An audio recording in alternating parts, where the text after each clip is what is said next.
Welcome all to the Snail Trail 4x4 podcast. If you like going off-roading in Toyotas, wrenching on Toyotas, camping in Toyotas, and maybe even poking a little bit of fun at Toyotas, and of course, hearing about how awesome Sierra Trek is in Toyotas, of course, because there's no other way to do Sierra Trek, then this is the podcast for you. That's right, ladies and germs. My name is Tyler. Joining me for another episode today is the one and only Mr. Jimmy Jet. And maybe somebody else. Maybe. Jimmy, how are you? I'm doing well. Thank you for asking. Yeah, man. How are you doing? I'm doing pretty good. No, I was talking to somebody else. Oh, okay. Well, I was going to ask him how he was doing, but... Oh, a little later? He's a little shy, it looks like. Yeah, maybe. I've never pictured him as a shy person, but for some reason, he just doesn't want to talk right now. Right? But you give him a little alcohol. Man, that guy never shuts up. Yeah. Like at your bachelor party. Yes. Oh, my bachelor party. Freaking Jason still owes me a fire pit, just FYI. Yes, he does. He tried to drive over it. He did. He felt threatened by it is what it was. Yeah. So he tried to destroy it. Anyways, that was a fun trip. That was a fun trip. Oh man, what are we talking about today? This is the Thursday episode. But we do have an interview for you guys. We do. And we will be discussing Sierra Trek and what's going on up there in the mountains. But that's a little bit later. Right now we have a little bit of housekeeping to go over. We have some conclusions and giveaways to announce. We do. But at first, we do have the Snail Squad giveaway that is still going on for one more day. Yeah. Yep. One more. I guess if they're listening to this in the morning on Thursday, it could be 2 days. It could be almost 2 complete days. Okay. Close to. Yeah. But you pretty much have one more day. Yeah. You need to sign up ASAP if you want to get in for a whole bunch of flex power tools. A lot of stuff. I mean, it's like, I don't know, 8 items or something like that. 8 or 9. I mean, it's a tools, lot. Bare tools is 8 or 9. And then there's a few batteries and chargers, stuff like that. So bags. Exactly. We should have known what the items are, especially on the last day. We had it all down in a list. What happened to that list? All right. I got a list. We found it? I found it. Sweet. I was lucky and actually opened pretty much up to the right page. Nice. But let's see. We're going to get the turbo drill. Okay. We're going to get the 1/4-inch impact. Sweet. We're getting a reciprocating saw. Nice. You're getting a circular saw. You're getting an oscillating saw. Ooh, those are nice. Those are nice. Yeah. You're getting a light. I like lights. A charger. I'm assuming batteries, but it's not showing any, and I don't see it on here. Not easily. But you are also going to get a 4.5-inch angle grinder and the large version of the Porter Band saw. Yeah. So you're getting pretty badass kit. 4, 5, 6, 7, 8 items. How do I get that kit? You steal it off the shelf. Oh. And then that may or may not have happened already. We'll tell Lawless Corey we didn't get it. We didn't get it. That may or may not have happened already. Oh, that was good timing. Funny We're going to get a text message from Corey now. Off of that. Oh, man. Anyway, so yeah, really cool. That's for the Snail Squad giveaway this month. So make sure you guys are signed up over at iRate 4x4 if you want in on that. That is $1,000 or more in tools. Yeah, that kit. That didn't have a price on it on the Flex book. That's a nice, good chunk of tools there for somebody. So, and then we have a conclusion from the last giveaway, which was the last week of week-long giveaways. Yes, for Tool Month. You tagged a friend in the comments on the reel that we posted that you created the video for, and I did a little voiceover on. Nice. So we got over 1,300 comments on that post that were eligible for the entry. And after we ran the comment generator, we got one post with the winner of King David's Contractors, and he tagged Anthony HDEZ.39. So congratulations, King David and Anthony. You guys won the large end of the month giveaway from Flex Power Tools. Congratulations, guys. Yeah, congratulations. That's you and your buddy are going to have a lot of fun with that kit. I think it's going to be put to hopefully pretty good use. Yeah, congratulations, guys. Absolutely. I want to see pictures and videos of you guys using it. So too fun.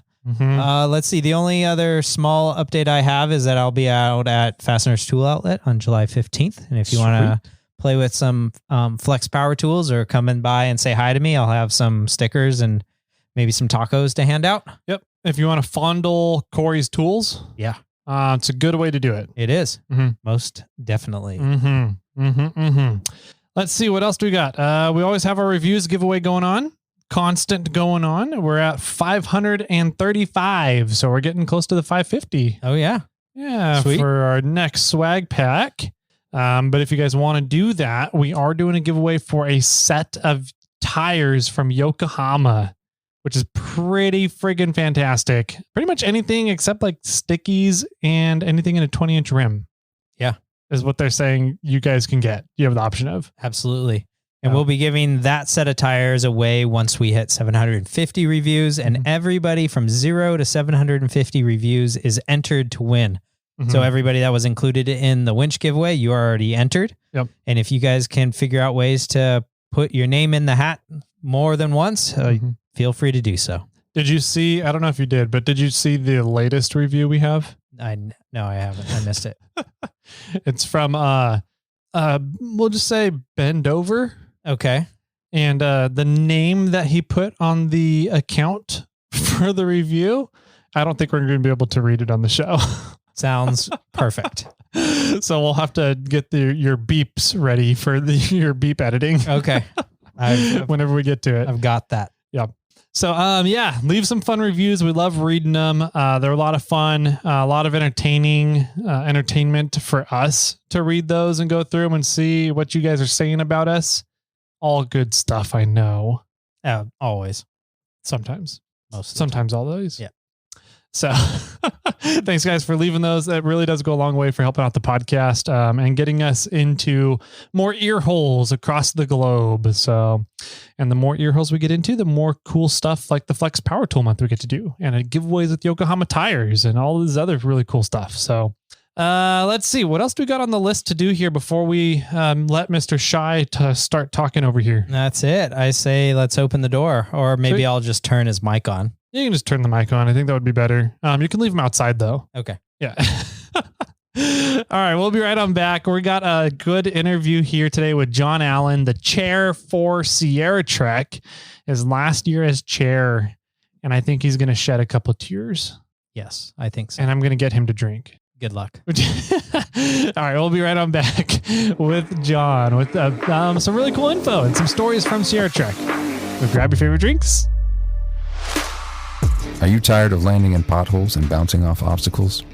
To play at your full potential, correctly tuned coilovers allow you to float over the rocks and gain more traction. At 4-Wheel Underground, our full suspension systems include custom-tuned coilovers for your specific application. To learn more, visit 4wheelunderground.com.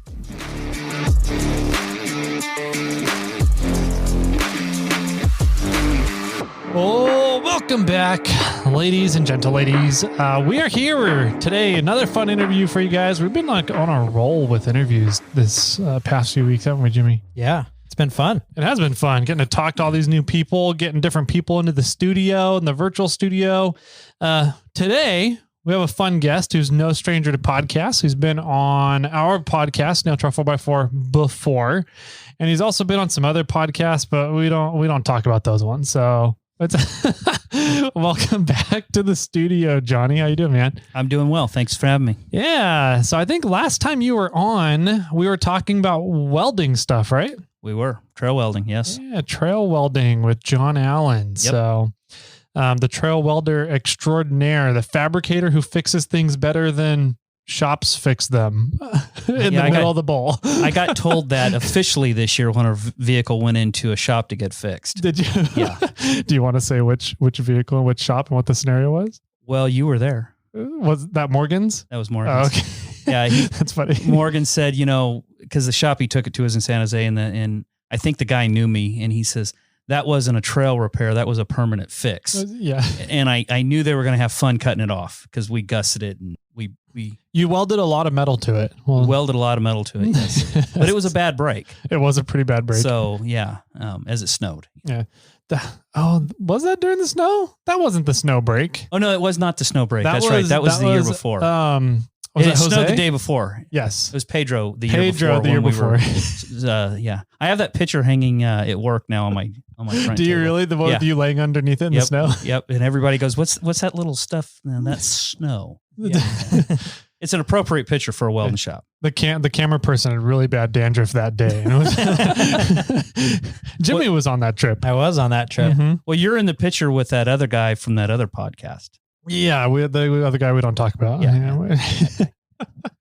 Yeah, that was one of my favorite trips on the Rubicon. It was also one of my most worried trips at one point, but after we got everybody down whale bones, I was like, okay, we can relax now and just get the job done. Yeah, I was concerned about that myself. Yeah. The assistant had a good time on that trip Mm-hmm. because while we were all out fixing the rig or helping supervise the fix of the rig, she was sitting in Bobcat, snow falling all around her, reading a book and drinking a can of wine. Can't go wrong with that, I guess. No, she was super happy. She's like, you boys go do your thing. I'm going to be right here. Yeah. Nice. Oh man, so cool. You're here today. We may get into a little bit of welding. I think we're always down to talk about welding, but today we're talking about Sierra Trek. We are. Yeah, because you're a masochist. I think a lot of people would agree in taking on the chair for a Sierra Trek. Yeah, it's a huge task. It really is a huge task. I mean, I knew it was going to be a huge task when they asked me, Mm-hmm. and here I'm sitting here 4 years later, and I'm going, yeah, it's a huge task. It takes over my life and my wife's life. Yeah, for like 8 months of the year, pretty much. I go from, somebody asked me last year, and I said, I literally unload the trailer from Sierra Trek. When we do that September-ish, October-ish, do our last Trek meeting. I go right into prepping the Ultra 4 car for King of the Hammers. Mm-hmm. I come back from King of the Hammers to my first Sierra Trek meeting. Yeah. So it never shuts off. So like you said, it's literally 8 months. Yeah, 8 months for Trek and 2 months for the car and KOH. Exactly. And my entire ride up here from Hayward was phone calls with participants for Sierra Trek. Oh, really? I never got off the phone. The reason I didn't answer your call was I was on the phone with a Sierra Trek participant with questions, and that's just the way it is. Do they put in like a request to be called, or do they have your number? Does Sierra Trek have a phone number? Or how does that work? It was a request. Guy emailed me and he says, man, I got like a ton of questions. Can I have a physical phone call?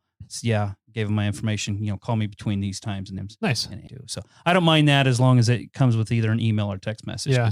Obviously work and You don't need to sleep. Yeah. Highly overrated.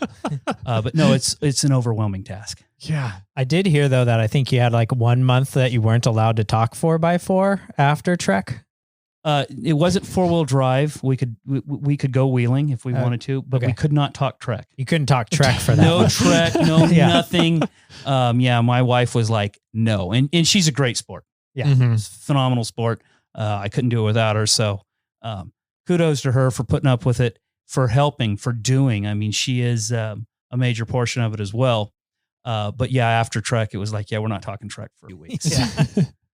I did not argue with her on that because I truly agreed. But and if you want to hear her side of the story, you can go over to the Wheeling Wine and Whiskey podcast. It was like 5 or 6 episodes ago, and she was on there. Yes, telling it letting it all out. Yeah. Yes. We had epic records last year. Yeah, you guys did. We broke some financial records, so very happy about that. It takes a team, takes a big team. We put together a great team. Everybody that volunteered did their part. They worked. They went overboard, so the profits were there. So that was great. And the only problem is it would have been great to retire last year. Yeah, because then I didn't have to compete with myself. Uh-huh. So for this year, and then of course now we're looking at all this epic snow.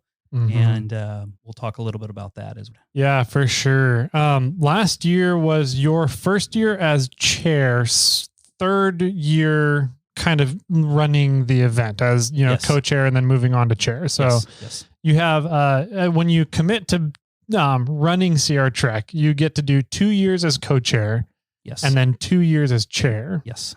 So it's a 4-year commitment. Yes. And this is your 4th year. What have you learned? Well, from the first 3 years, you've kind of had a big learning curve, trying to refine stuff. You got to do things on your own, make your own decisions last year. Man, that's a awesome question. What did I learn? Was it to say no? Yeah, right. No, it was not to say no. The gratification of making money to go back into our trails was certainly worth it. That was huge. It was huge. What did I learn? I learned a lot about people. Mm-hmm. I learned a lot about off-road clubs in general. I have been to, I don't know how many off-road club and their meetings. Uh-huh. If it was within a 2.5 hour drive from my house, I went. Mm-hmm. And I've hit a lot of clubs. It's interesting seeing the dynamics of different clubs. It's interesting to see clubs that are big that I thought were small, clubs that I thought were bigger that are actually smaller. So that's been a real eye opener, and there's a lot of clubs doing better than I thought. So that was a positive note. Yeah. And I picked up a lot of stuff along the way to bring back to our club. Nice. And I've learned some things. I just haven't had time because of Trek, to install it. Yeah. So the things I've learned is, obviously the more about the permit process, more about the insurance process. As you know, I'm not really a drinker. I have become an expert on where to buy alcohol, which I never would have thought that I would have known anything about, alcohol and price shopping and mixes and alcohol laws and so on. So that was an eye opener. Mm-hmm. In the same thing. And, So are you saying that there's a lot of alcohol that people drink up at Sierra Trek, or? I filled the back of my dually 1.5 times. Wow. Plus my Colorado. Yeah. So we can leave it at that. So yeah, there's a little bit of alcohol that goes into it. It takes a village, and it takes, we erect a small city in the middle of nowhere. Mm-hmm. And the logistics, getting all that stuff and the planning and the phone calls and the emails to work through all those items, and then be the one thing that I'm not, which is a salesman. Oh yeah. You become a good salesman to get people to assist. Yeah. And, and you use the whole term of, we're paying back for the trails. We're the money that we make hires the natural resource consultants that go to the meetings at the legislation level and at these big meetings. And we've talked about those things before. I've listened to you guys talk about it, from Oceana to the Rubicon to all these things. And it's, that's what it takes. And a lot of people don't understand that. People go, why should I pay to go on a trail that I can do for free the next week? And it's, well, it's a whole lot more complicated than that. Yeah. And I've learned when you go into an off-road club meeting, you need a weigh in. Okay. And when I say that, I walked into one meeting and a guy was talking about the metal sign at the beginning of Fordyce. Oh, And he was just randomly talking about that metal sign. And I said, yeah, I welded that sign up, and my club and myself, we dug the ditch to put that sign in. There was my way in. Nice. Next thing you know, I had a volunteer club. And it's just, you need to be able to do that, kind of. The one good thing is I can talk off-roading. Yeah. So that was the good thing. You could go in, feel comfortable. Normally I'm kind of nervous at those kind of things, and I felt right at home because these are my own kind of people. Doesn't matter what they drive. It doesn't matter. Yeah.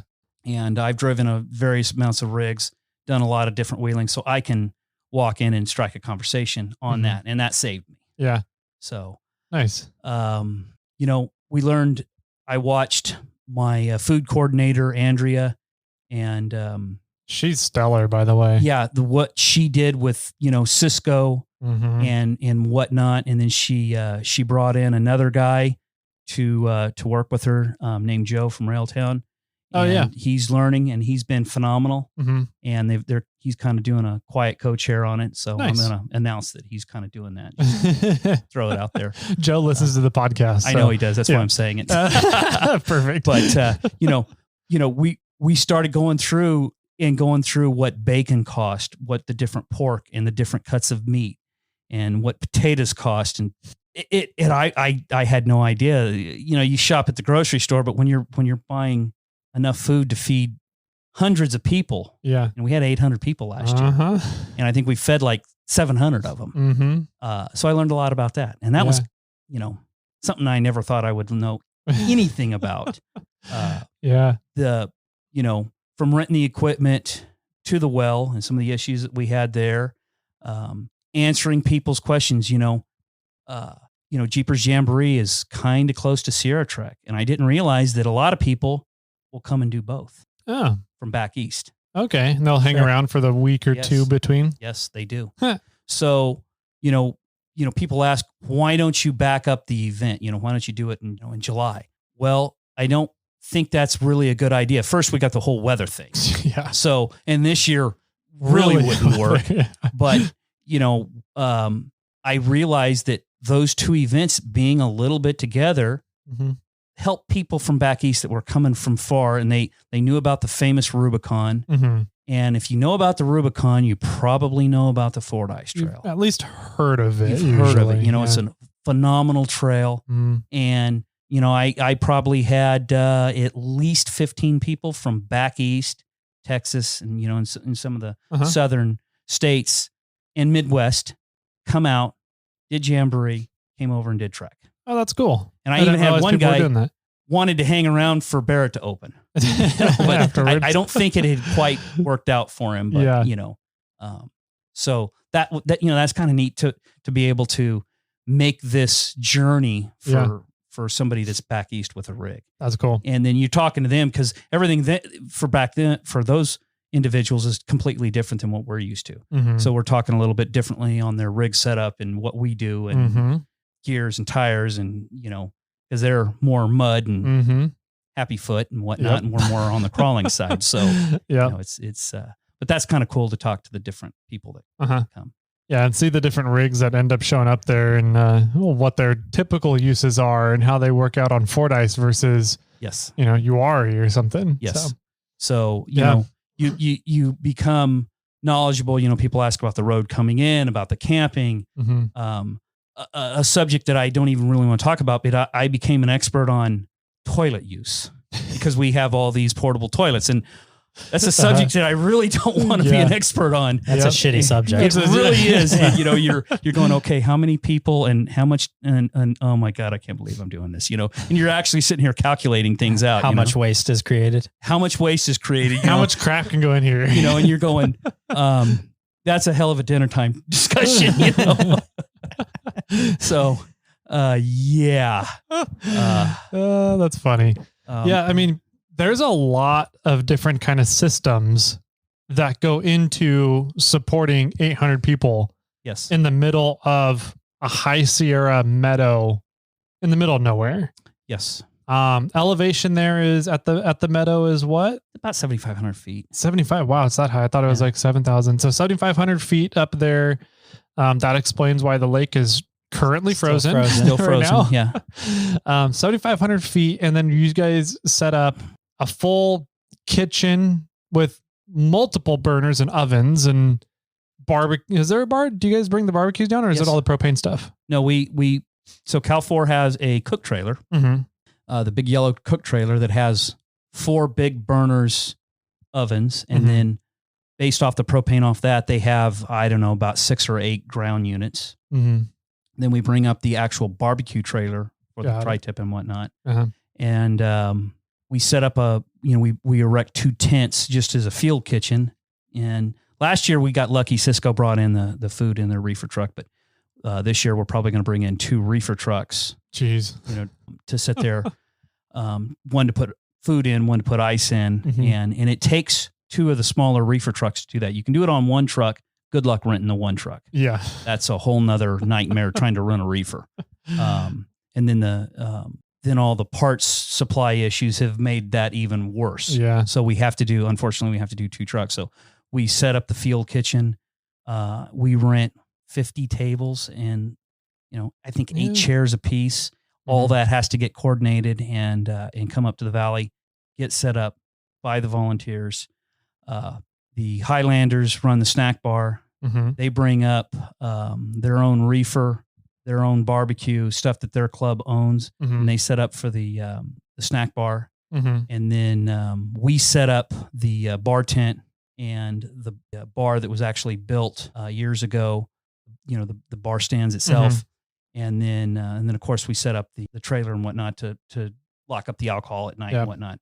Then you go over and you have, the bank registration, the company store, the Cal4 store, and so on. And you go over and you do, raffle, and then of course, set up the trailer and level all that stuff up for the band. Yep. And there's a stage. There's a stage everything, there. So all that gets set up, leveled, and it takes several days to build all that stuff up.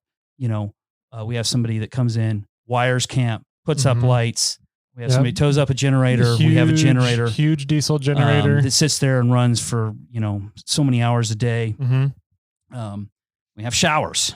That's right. So, showers too. Shower systems. Valley, so they come in and set up for the showers. So we have so this year the Booney Bouncers are going to be in the bar. Nice.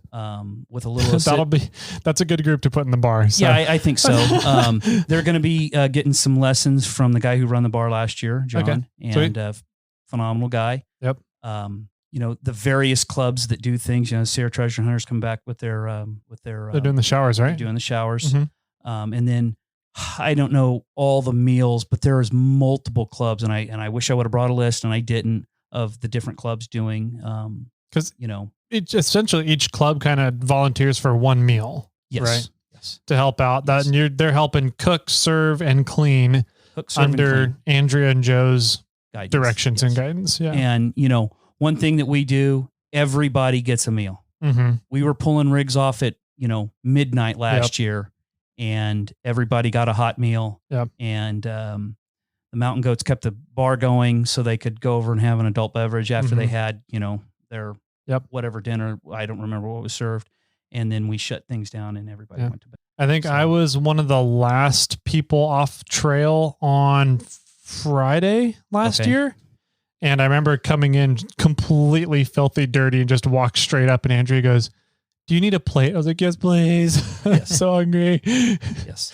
So we took food down. I know on Thursday we took food down to the 2 winch hills that was normally winch hill 4 and 5 come into camp at night, and 1, 2, and 3 stay down below. Yep, they do camping, and they're just camping on the trail. So we shot food down to the ones that we could reach, within reason. And I wish we could get it to them all, but it becomes a logistical nightmare. Yeah, and we don't own a helicopter. Yeah, not yet. Not yet.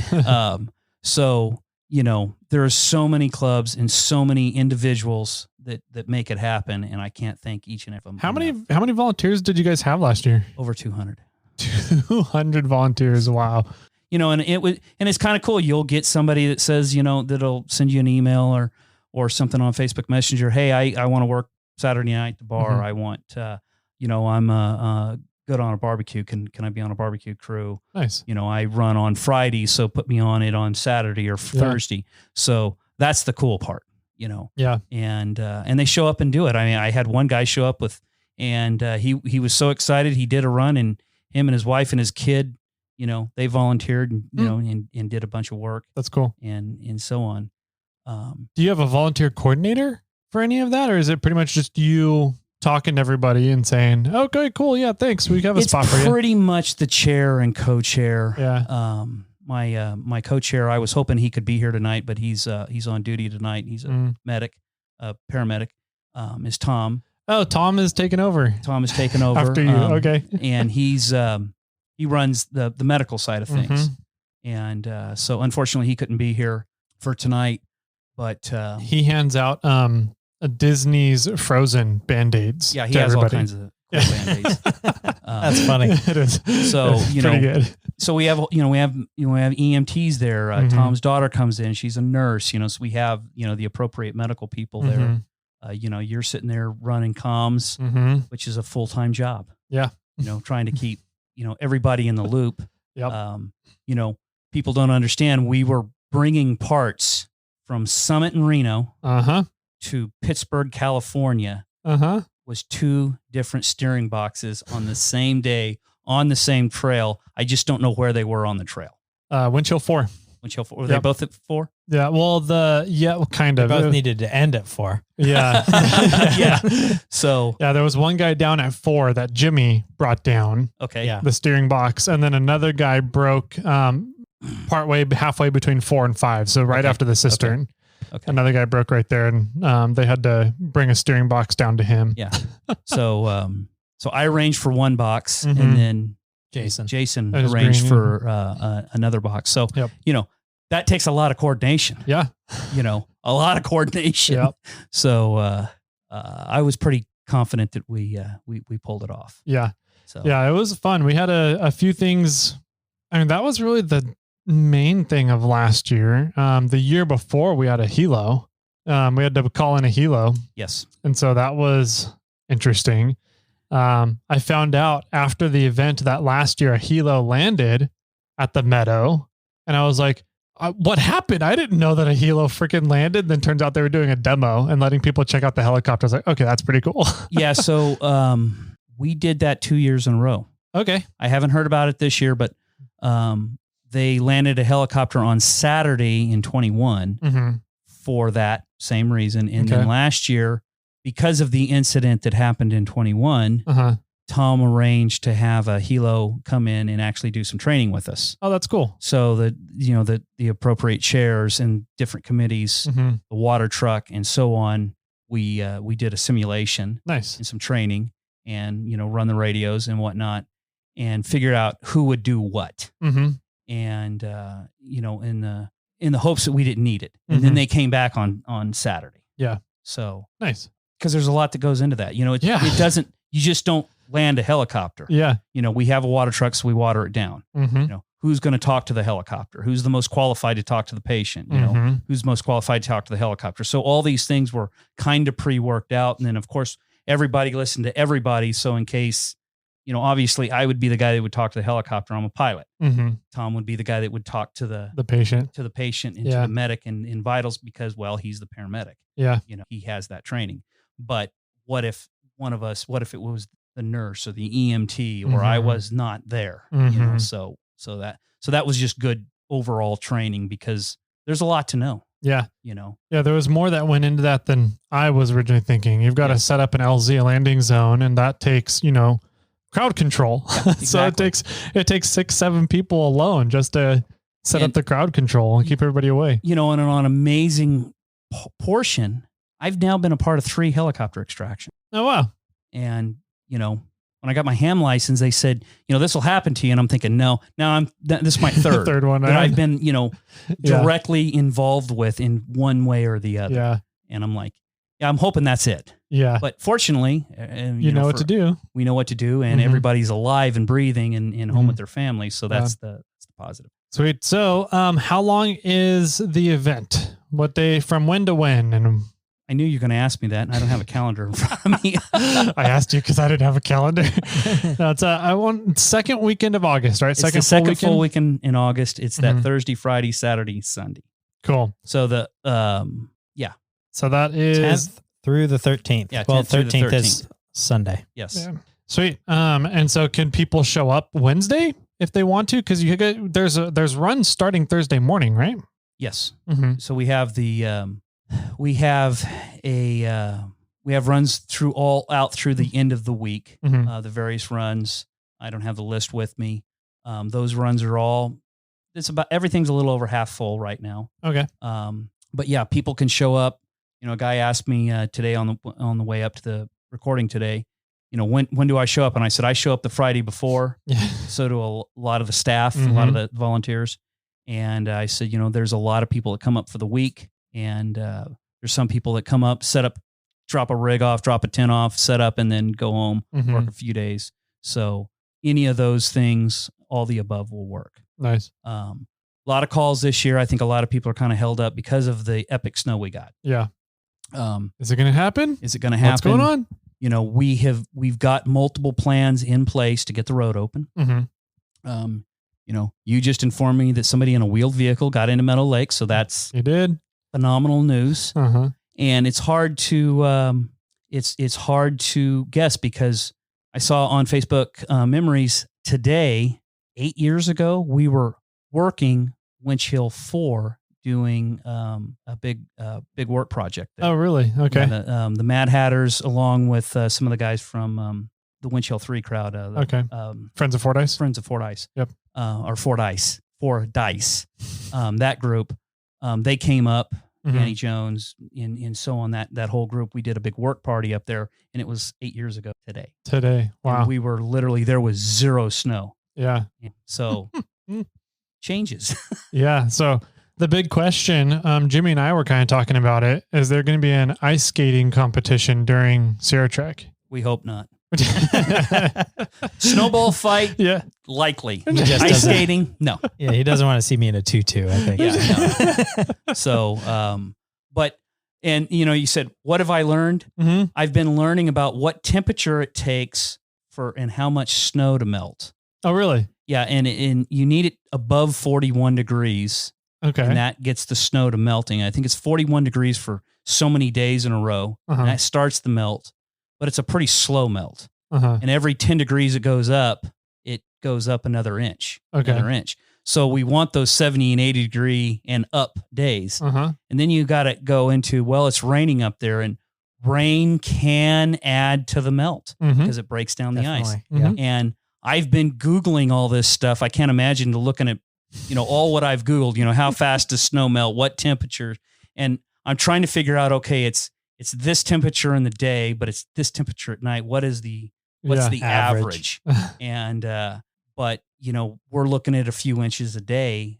Okay. And as it gets hotter, it can go up substantially.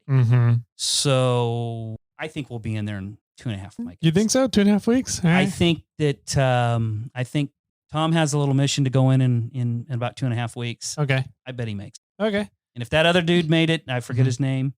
If he made it in, Tom will make it in. And once tracks start going through there, it breaks down pretty quick. I'll have to text Tom and coordinate that with him because I want to go up and set up a repeater at the new location I'm thinking of. Okay. And I want somebody up in Meadow to be able to test signal to Meadow. So. Yeah, as soon as Tom figures out if we can get in wheeled, some of me and my staff want to get up there because we actually have some physical labor to do in camp. Yeah. With some of our underground systems there. So once we can get in there, we want to go in. We'd like to get that work done for Trek. Okay. You know. Yeah, keep me updated on when you guys go in, and I'll put it in the calendar to get up there and do some repeater testing while you guys are there. Okay, we can do that. Sweet. So yeah, there's lots of runs available at Trek. There's a lot of things going on in camp.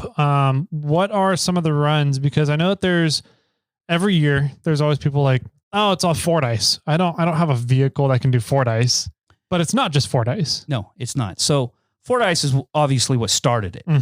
And what started Sierra Trek, you know, of what it is today, you know, and there's a whole story behind that and the reasons why. But there's a Signal Peak run that is get put on. The Outer Limits Trail at the Bear Valley Loop Trail. That's kind of an intermediate run. There's UTV runs, and then there's 2 historical runs. I really want to try and do at least one of the historical runs this year. So those are all events that go on during Trek for vehicles. And then on top of that, then we have, you know, in-camp activities. There's a lot of change that's going to happen in camp. So we have around high 30s, low 40s in vendors this year. Wow. So we had like 26 last year. And we ran out of room. So we mapped it out last year, knowing what was potentially coming. And this was not an accident. This was something we had been talking to, Cal 4 leadership, myself as the chair, Warren on the camp coordinator side, all the different committees had to sign off on it. Food, electrical, the band, raffle, but we're moving things around. Yeah. So we're basically, if you've been to Trek and you know where our dance floor is, the stage this year will be facing back to the west of camp. It's basically going to be sitting where the raffle was. Okay. And then we're going to move raffle around just a little bit. And what that's going to do is then we're going to push the kitchen just a little bit more into the field, a little bit north and a little bit west. Okay. And that's just going to free up a bunch of room to put in more vendors. Okay. People like the vendors. Yep. The vendors like to come. They sell their product and they support the event and the trails as well. So we're moving that around, and it's an experiment. And probably what's going to happen going forward. There'll be some growing pains. The bar and snack bar and where the generator is, none of that will change. Okay. But everything going basically west and a little bit north will change. Yeah. So that's kind of the big change for this year. Okay. Are you going to kind of like wrap vendors around that, the clump of trees where they usually do the RC cars inside? No, we're going to leave the RC cars. The vendors want to be close to camp. They don't want to be on the other side of the trees. They want to feel like they're a part of it. And I understand that. Yep. So we're just going to basically just kind of push them west, add to the west. Yeah. We're not pushing anything out. We're going to start, like we normally do. And we're just going to work our way with more vendors because we've had a lot of vendors contact us wanting to come to the. Sweet. So. That's good. That means it's a good event then. We're doing something right. I think so. You're doing something right. It's not me. I won't take credit for the whole thing. It's like I said, it's a village, takes everybody. And we did put together a good team last year and a lot of volunteers it takes to do this. And a lot of people, it's kind of funny, last year I took the attitude, I'm going to lead by example. So I was getting, 4 to 6 hours of sleep a night, maybe. Yeah. But there was a lot of people down on trail bringing up broken rigs and the drag crews and the winch crews that were pulling double and triple duty. And I can't thank the food crews, the bar, there were so many that did it, it started weeks before because we brought all the equipment up, Warren set all that up. So we brought the equipment up early so we could get started early. So everything that we did in that way worked out. Nice. So. That's cool. Is Star Trek happening this year? Or is that still on a hiatus? That's still on a hiatus. There's a lot of logistics in that. It's difficult to work out. Okay. If you want the truth, one of the issues with Star Trek from just a pure logistic problem is we have more green stickers. They're in the camp. And how do the green stickers go down? They go down the trail. Yeah. And we experimented with it a few years ago when Jason Winkle was chair, or maybe co-chair. I don't remember. 17. Okay. And Danny Jones was leading it. And we were trying to slip down around, crews coming up. And it worked, but it didn't work. Yeah. I cleared the hill as the sun was coming up and had duties to do. We thought this was going to be a few hour run and some fun, and it didn't work that way. Star Trek is essentially going and doing the entire trail as a night run. Yes. So and pulling into camp Thursday morning. So you're out there Wednesday night. Oh, wow. So, it got, I don't know what the reasons why my previous chairs took it off. I don't know the reasons why. I know that, the crowd that's more green sticker is the ones that want to do that. And it's hard to get their rigs there. Yeah. And I haven't figured out a good way of doing that. You'd almost have to have everybody bring in their rigs, trailer them down to Eagle Lakes, the exit, run the trail, and then get a shuttle, like one bus to carry 20 people back down to get all the rigs, the tow rigs, bring them up. When we were talking about it, I said, when I run the full trail, 9 out of 10 times I go down 543, do the 1 mile loop over to, and I go straight Rattlesnake? committee and come over, drive down the freeway 1 mile, fill up at, the Cisco Grove there, and then run the trail. Yeah. I don't drive around anymore. I don't want to. Yeah. And listen. It's a long drive. Well, it's a long drive. And, a lot of these guys, have big soft compound sticky tires and whatnot, and they don't want to burn them up on the freeway. And I'm the first guy that says, yeah, I'll just drive down the trail because I have beaten people. Yeah. When they go down the road towing their rig, I've gone down the trail, been loaded up and met them at, and then there's no time savings, but it's about the same time. Yeah. But you get a wheel. But you get to wheel. Exactly. So I've done that multiple times. I left my tow rig at the gas station there or whatever, and then just wheel down the trail and then, head up and go home. And like you say, you get to wheel. Yeah. The water's still down and whatnot. So. Sounds like you need a star trek to a morning trek on Sunday. You do. Our trail staff works really hard at getting everybody out. But, the last couple of years, we've had rigs on the trail at midnight, broken rigs, trail staff and whatnot. And, most of the majority that don't have any breakdowns or any issues, they're in camp in time for dinner. But there's always that, face it. Yep. Things happen. Things happen. It's Fordyce. It's Fordyce and, things happen. So, so no Star Trek. And that one's a rough one. Yeah. So wasn't there a run to a lookout point or to up to a peak, or was Signal that Peak? That's Signal Peak run? No, there was. Sorry, I thought it was. Oh, the breakfast run. The breakfast is that goes up just to something? Lacey Peak. Lacey Peak. Is that just a Jason Green thing? I think that's a Jason Green They thing. just Jason go Green and do thing, that one day. Okay. Yeah, I mean, there's a lot of history, and there's that hotel that people have gone to. I've gone to. There's Summit City. There's the graveyard. There's different little lakes and ponds all around there. So there's a lot of enriched areas to go explore. Yeah, that's not necessarily with us. Right. Do you know the history about Summit City? Not really. I mean, I've read up on it, but I don't know enough to really talk about it. We'll have to get Bramham on here or something to talk about Summit City.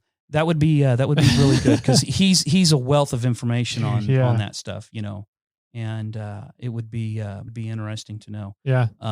Last year when we did the raffle, Jason was the MC and he was asking a lot of trivial questions, and it was all based around Summit City, and the year and whatnot. So there is some good history, and I've heard a lot of it, but I'm not knowledgeable enough to really taught it. Okay, cool. Yeah, I want to try and, like I said, I want to get the historical run, one of them this year, and learn a little bit about Summit City. So, a lot of people don't realize that we have, people have been asking some of these questions. The water right now is just out of control. Dude, yeah, it is 1,000 CFM. That river at 1,000 CFM. I would love to see it from a distance, but not trying to cross it. But I've been in contact with PG&E, getting it all set up for the water level. That's really kind of how that run became so popular back when we were on smaller tires. Yeah. And whatnot. So, this year is going to be an epic year, and there's not going to be a lot of people that can cross even on 40s. I mean, there was a picture, unfortunately, of a guy trying to cross this last week, and he didn't fare too well. No, he did not. I think he's got some hydraulic lock issues now. May need a new motor. Yeah, he might need some electrical and a new engine. So, So I hope people... It's crazy going into any of the river crossings at 450, 400 CFS. Like that's crazy. Like I wouldn't do it over 300 CFS. I did it at 350. That will be the first and last time that I do that. Yeah. And then people were going across at 1,000 CFS. I'm like, what? Yeah. I did. And it was supposed to be 250. And we crossed, and I'm standing around looking at something, and I said, "There's no way." And then this is way more. And then we looked it up, and it was they had changed it by the time we got there. And it was like, I didn't think it was supposed to work this way. And this was back in 2018, but it was well over 300. Wow. And I came home, and full diff, everything was soaking. So we are going to get water dropped. They're going to be able to do it. It looks like it. Yeah. I mean, they're letting a lot of water out now because they're making room for the rest of the runoff. Cool. So it should be at a level where they can control it. Okay. I was concerned that it's just overflowing going out the spillway right now, and there's not going to be a way to really control the flows. Right now today, you're right. But, in August, I was at the Rubicon this last weekend, and they had the water turned way up early in the morning. That was impressive. And then when we got back later on after lunch, it turned it way down, about half of what it was. Oh, interesting. Out of Loon? Out of Loon. Oh, okay. So impressive. Yeah, there's a tree and that tree looked like it was getting ready to get washed down the river. It was I'd never seen it that high before. Yeah. Dang. And then when we got back, it was like that the water is a long ways from that little tree that was now, leaning over, getting bent. So, yeah. So they're controlling it. So this might be possibly some of the only times that you can run the full trail. It's very likely. This yes. year. This year is very likely with Wow. Trek. Yes, very, very likely. So if anybody wants to run the full trail, If anybody wants to run the trail, this is very likely your one and only shot. Wow. Because there has been people that's tried to cross and it's not been a pretty sight. Yeah. So It's going to be like, I think it was 17 or 18, where like person after person kept trying to get across across committee. I think we had 4 or 5 blown motors in one weekend. yes. Yeah. It's insane. Oh, man. Yeah. It's just, to me, it's not worth it. Yeah. No, not even close. Not even close. I mean, I get it. I love Fordyce as much as the next person. Yeah. But yeah. Not at the price of an engine. No. And then the labor. So let's get into a little bit of, you have some extra insight into the Fordyce Trail. Yes.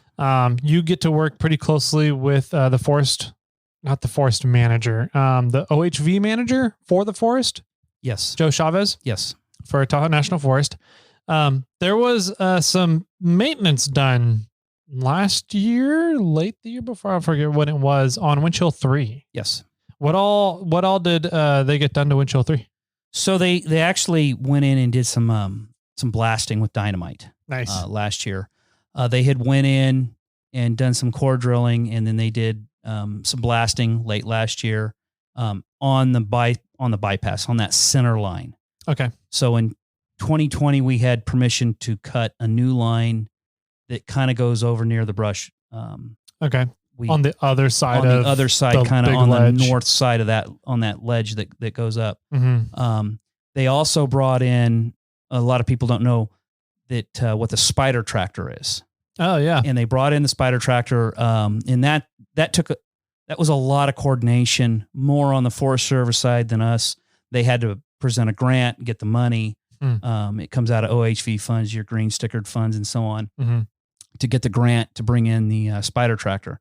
And what it is, it's a 4-wheel drive tractor that has four legs on it. Legs, arms. Yeah, I don't know And what you it would call those. It has a working arm, and they have different attachments that they can put on it. They have a little jackhammer arm, they have a little claw, they have a bucket, and so on. So they'll wheel that thing in, and then when they get to a spot that they can't drive it, they'll walk it over a spot like a spider would. Yep. And you see these things. I seen one on the side of 80, and I did not know that something could climb something that steep. Really? and they had it winched off, but they had the talons, dug in, the legs dug in, and they use that. So they move some boulders around in the box for what they were calling just the hydrologist wanted. Okay. And then they core drilled. I talked to Joe, both Art and I, the president of Friends of Fordyce. We talked to Joe a lot, and they had core drilled a bunch, and then they brought in a blaster. And when you do that, they bring in the dynamite, and they bring in the caps separately. Okay. And then they put it in the hole. We shut the trail down. And when I say we, there were some volunteers and the Forest Service and the blasting company. And then they blew that up. The center line. They did it in 13, and they did it again this last year. Oh, wow. So I have pretty good pictures of 13 when they did it. They don't allow us, the volunteers, to be there, unfortunately. Really? Yeah, only the blaster gets to be there. So, you drop their equipment off and you go block the trail, and then they do their blasting, and only the blaster's there. He provides his own protection, I guess you would say. So a tree. Yeah. Exactly. Yeah. And it was kind of interesting, talking to Joe, because there's a lot of permits on their end, because, this is dynamite, and you just don't buy that at Ace Hardware. So there's a lot of permits of why do you need to blast something? Yeah. And you and I learned a little bit about that when we were getting, tree certified as sawyers. So there is a reason to have, that, but so there's a lot of permits on the Forest Service side of that. They also have a clay that they put in. They drill it down in, and they pack it with this, kind of describes it as a clay. and that cracks the rocks. Oh, It does something in there. It Interesting. expands and it'll crack the rock. And then I think they've used blasting caps and different things to, break up some of the other boulders. But yes, they worked the top of Winch Hill 2, where that big, huge hole was to the left. Yep. And it was getting pretty dangerous. Yeah. I took Mr. Chavez down that. So of course when we went down, I had been down the weekend before, the day before, we checked out some areas, and I went and got Mr. Chavez, and we went down the top of 2. The top of 2. Okay. So you didn't take the line going down to the left along the trees. You just went down the ledge. I went down the line to the trees. Okay. But he got to look at the hole on the right that was on his side. Yeah. And he goes, John, we need to fix that. And I said, yeah. So with the Spider, they're able to kind of dig the rocks out and kind of impregnate, boulders in there. Yeah. Okay. And, some of that stuff is just for safety purposes. Some of it's for erosion purposes and so on. So they work that section. There's a section kind of in the center below 2. And, that was getting pretty rough, pretty washed out. And they worked that section. Okay. And then they worked Winch Hill 3. Okay. And Why? I do what? I was just going to ask, why did they do that work on 3?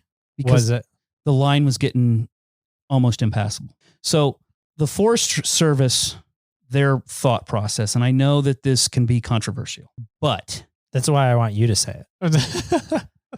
They want a 2-door JK on 35s, locked front and rear, with a winch, with a big struggle to be able to go through the trail. They don't want it to be a buggy only trail. Now, they're willing to leave some of the bypass lines alone, like Winch Hill 1, the box at 3, in some of those other alternative lines for the buggies, for that crowd. They do not want to turn it into a paved road. None of us want to see that. Right. But they do want everybody to be able to use it, just not, singled out crowds. Right. So, and that's them saying it, not necessarily us. There's probably an agreement, a little bit of an agreement with the OHV community and them, but still goes back to their, it's their call, not ours. Really? Yeah, no, absolutely. And really a lot of it comes down to is there are people that go up and look at Winch Hill 3 and go, I can't do that. Yes. I can't do the bypass. Yes. The only way I can continue to go on the trail is I have to drive over in this vegetation. Yes. Which is now become another bypass. Yes. Illegal bypass. An illegal bypass. And it's that will illegal? get a trail. Well, the bypass that we cut in was approved by the Forest Service. Correct. Yeah. But we see some lines that are below 3 that people were going around. Right below 3, there's some pretty rough stuff. And it's, to me, I can make it through there. So I don't see why people are going around, but people are going around for whatever reason. They're going around and they're driving through the brush. And you want to get a trail closed? That's how you do it. That's how you do it. Yep. Correct. So, what's the feeling on down at Committee, the play area down there? Is the Forest Service going to continue letting that be a play area, or has there been any talk about that at all? Or I've been to a lot of meetings and I've heard nothing of change. Cool. They're not trying to turn it into a stock vehicle play area. Okay. They're not trying to do that in any way, shape, or form. Cool. Every Forest Service needs somebody like Joe. Yeah. He's great to work with. He's an off-roader himself. He's practical. I get it. We would like to have more extreme stuff. We would like to have more easy stuff, but I really think that they're practical. He definitely seems to be very fair-minded and very thoughtful. Yes. And of what the OHV users want out of the trail. Yes. And then trying his best to make that happen with all of the red tape that comes with managing part of a national forest. Yes. Because it's not just on his side. He's dealing with snowmobile stuff. He's dealing with dirt bike stuff, UTV, ATV, wheeled vehicles like our rigs and then you've got the hiking trails, the horse trails, all these things, tie into those departments. Yeah. And they're busy. Yep. And, there's landowners up there, there's water crossings, there's PG&E. And then there's 5 adopt trail clubs. Yeah. That maintain that. And he works with all those different groups. And he'll be the first one to admit that, he likes the fact that there's an OHV community of volunteers that will go up and, bust their tail to maintain the trail. Yep. And, the work party that, and I know you guys were there, that we did in 2020. That was a huge party. We had over 100 volunteers. That was a big day. We moved a lot of rock. Yeah. And there was a lot of men and women up there that had huge hearts that came up there and manually lifted boulders all day long. And that's a lot of work. Yep. It's cool. It shows that we are willing to put in the work to kind of take care of the stuff that we use and we want to see taken care of up there. Absolutely. So I think it goes a long way. And, going to events like Sierra Trek goes a long way to making sure that these trails stay open that we are so passionate about, right? It's a giant fundraiser first and foremost. It's a giant fundraiser and the money goes to a good cause, and there are different associations that do the same kind of things. And we're just one that has a passion for doing it. And, we have to support those groups. Yep. And, people don't understand when we do volunteer hours to maintain a trail, our hours are counted. We're signing those papers. We're turning it into, if it's on the Rubicon, it's the county. If it's Barrett, it's the Forest Service. If it's Fordyce, it's the Tahoe National Forest. And those hours get counted and we get that back and they appreciate it. And it really does make a huge difference. It really does. Because if it wasn't for that, we wouldn't have these trails. Yep. I mean, just the way it is. Yeah.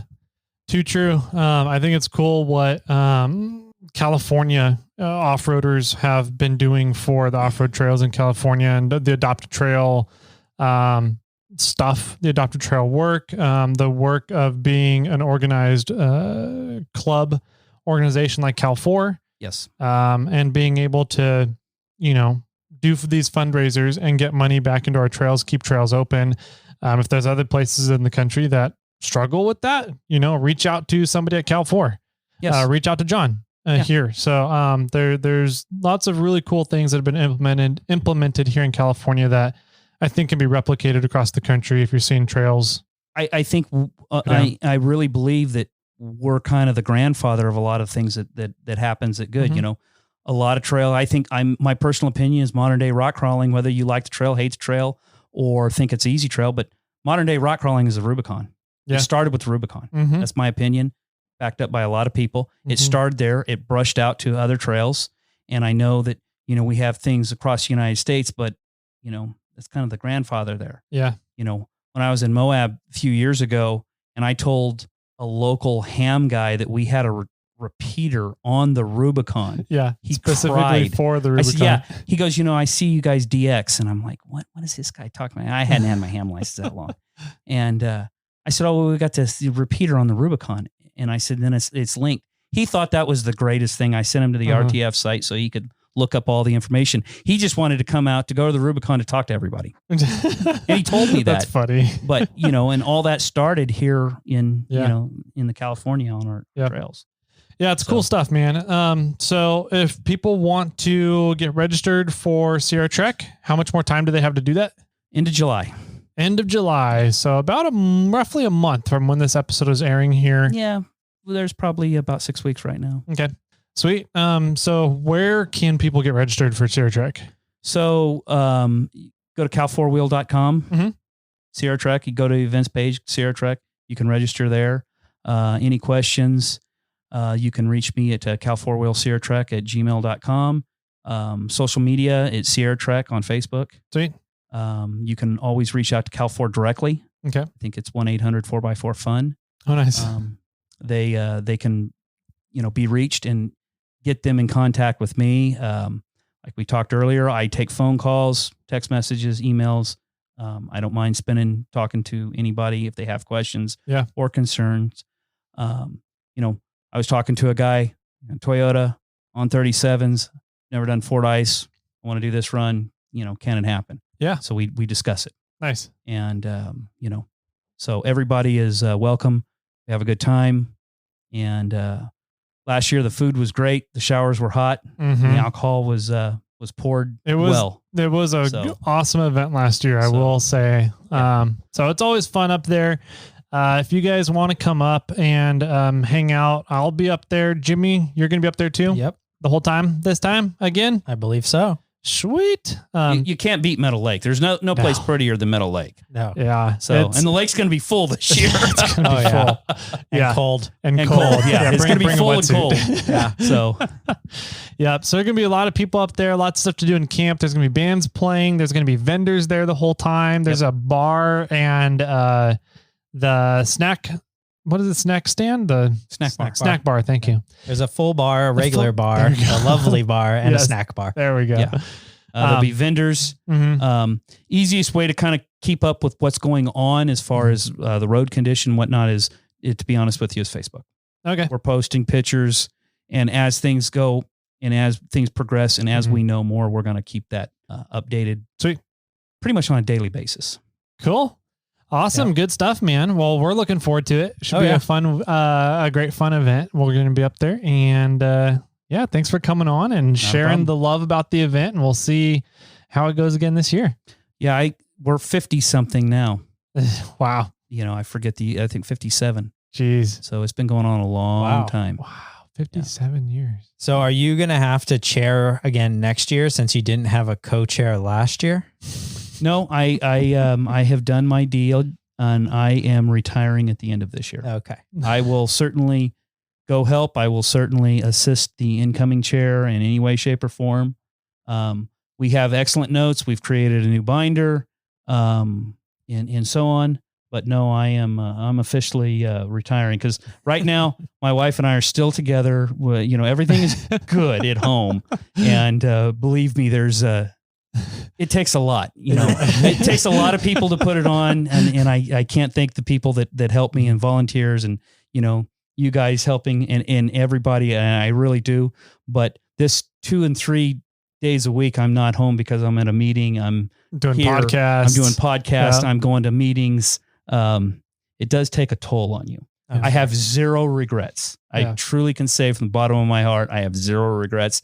I feel like I've been a part of the help, not just a taker. I think I've gave back, but I need a break. Yeah. So, well, I'll buy you a couple drinks on Saturday night for a celebration. How's that? I'm not going to drink.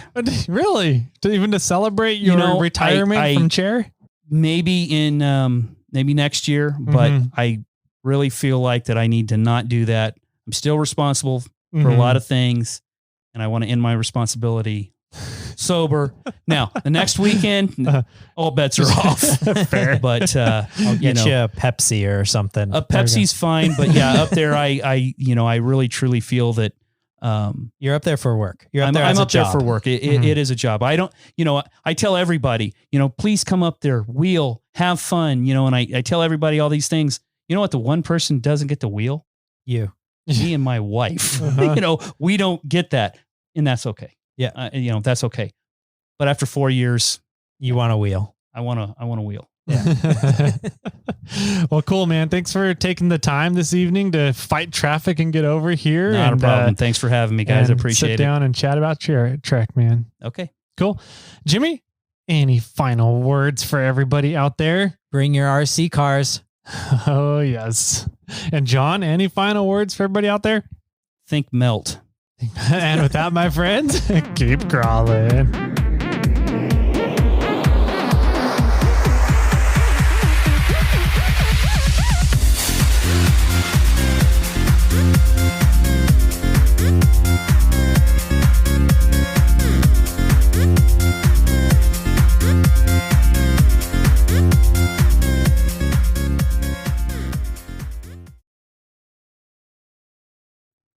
I got one for you. Okay. Joke time. What do you call a hot dog on wheels? The Oscar Mayer Wienermobile? That's pretty good though. Fast food. Yeah, I guess maybe. It depends on the wheels, but okay. Slugs. Okay, I'll take that one. Fast food.